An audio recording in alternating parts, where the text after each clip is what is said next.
Ayan, pupunta po kami sa ano, saan tayo? Ayan si Papa sasaguan. Sakay kayo, palabang kami.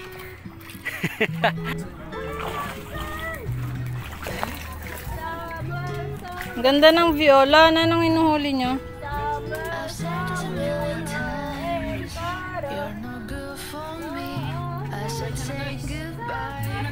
Yan na guys. Yan, nakahuli din tayo. Ayan o. Oh. Lapo-lapo.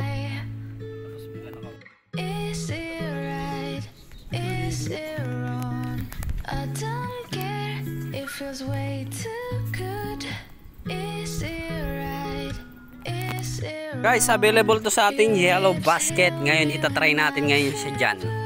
Kung makakahuli ba to. Ayan na guys, try na natin siya. At ang pain natin ay, ayan, dilis.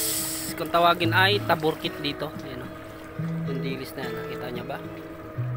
Ayan. So, hagis natin dyan. So, wala tayong taga-camera. Kaya no choice tayo. Kailangan ko munang patayin itong ano. Wala tayong taga-camera eh. Ayan guys, dahil malakas yung alon, nag-ano lang kami, nagbangka na kami.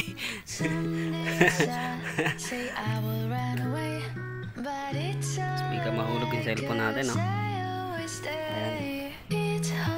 Wala tayo dito ng malaking isda, guys.